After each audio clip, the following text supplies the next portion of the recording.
निफाड तालुक्यातील शिंगवे येथील सामान्य शेतकरी कुटुंबात जन्मलेले डॉक्टर कैलास प्रभाकर आयते यांना त्यांनी मागील 15 वर्षांपासून ग्रामीण भागात शिक्षण क्षेत्रात केलेल्या भरीव व उल्लेखनीय कामगिरीबद्दल तसेच ग्रामीण भागातील विद्यार्थ्यांसाठी एक शैक्षणिक दूत म्हणून केलेल्या अतुलनीय कार्याची दखल घेऊन भारत सरकारच्या जागतिक संस्कृती व पर्यावरण संरक्षण आयोगामार्फत मानद डॉक्टरेट पदवी व आजीवन सदस्यत्व प्रमाणपत्र परमपूज्य स्वामी महामंडलेश्वर कौशलेंद्र गिरीजी महाराज प्रयागराज सिने अभिनेते राकेश बेदी व इतर मान्यवर यांच्या उपस्थितीत प्रदान करण्यात आले।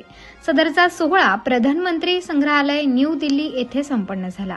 या कार्यक्रमाचे आयोजन भारत सरकारच्या वर्ल्ड कल्चर आणि प्रोटेक्शन कमिशन न्यू दिल्ली संस्थेमार्फत करण्यात आले होते। या कार्यक्रमादरम्यान देश विदेशातील विविध क्षेत्रात आपल्या कर्तृत्वाचा ठसा उमटवणाऱ्या दिग्गजांना आमंत्रित करण्यात आले होते।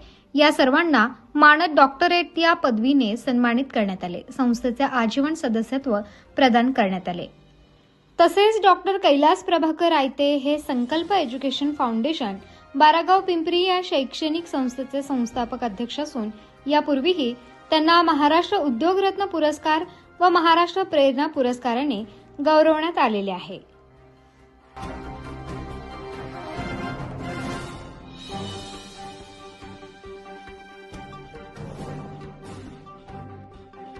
आज आप इस प्रोग्राम में आए हैं। World culture end environment protection commission की तरफ से आपको अवार्ड दिया गया है, कैसा फील कर रहे हैं आप? सर जी, मैं नासिक से आया हूँ, महाराष्ट्र से। मेरा नाम कैलाश प्रभाकर आयते और इस कार्यक्रम में आकर मुझे बहुत अच्छा लग रहा है। बहुत दूर से हम आए हैं, थकान थी बहुत कल से, लेकिन आज इधर आकर ये पुरस्कार लेके मुझे बहुत अच्छा फील हो रहा है। मराठी में क्या करना चाहिए, इसको लेकर के क्या संदेश देना चाहिए? मराठी में सर, सर्व माझे विद्यार्थी, माझे पालक वर्ग, माझे हितचिंतक या सर्वांचा मी आभारी आहे की तुमच्या आशीर्वादामुळे मी इथं पोहोचलो आणि खरोखर हा जो अवॉर्ड आहे हा घेतल्यानंतर मला खूप आनंद होतोय। उत्तर महाराष्ट्र न्यूज नेटवर्कसाठी ब्युरो रिपोर्ट नाशिक।